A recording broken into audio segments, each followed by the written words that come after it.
Ed Burtynsky is a leading Canadian photographer, and we're really proud to be able to include a show of all his work at the Art Gallery of Hamilton.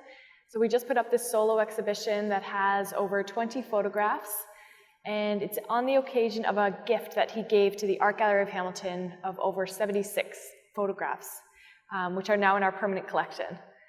So as a photographer, he approaches his subjects with an artistic lens, but really digs at some of the political issues going on in the scenes. So he has traveled the world looking at the crises of environmental and human impact, including oil, water, farming, irrigation, and resource extraction all around the world.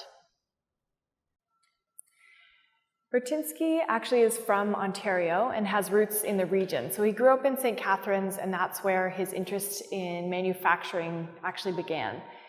So in his early career, he spent quite a bit of time photographing in Ontario, and this is a good example. It's one of his well-known images, looking at the Sudbury Basin, which is actually still the world's largest source of nickel.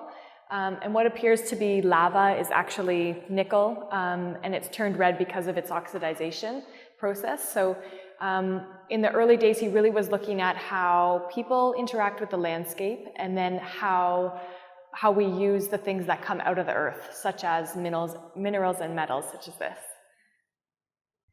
This image is a good example of how Burtynsky incorporates documentary photography along with formalist aesthetic approaches. So what appears to be sort of a modernist-inspired painting is actually a photograph. And as in many of his works, he's hovering over the earth anywhere between 500 to 5,000 feet in a helicopter, looking down upon what is salt pans in this image. So these are fields in which salt is extracted from.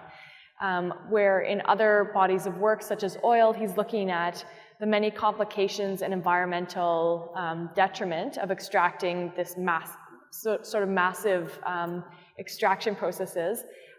The salt pans is a bit of a quieter and more symbiotic relationship between humans and the earth. The human body actually needs salt, and this is a 400-year-old tradition in this place.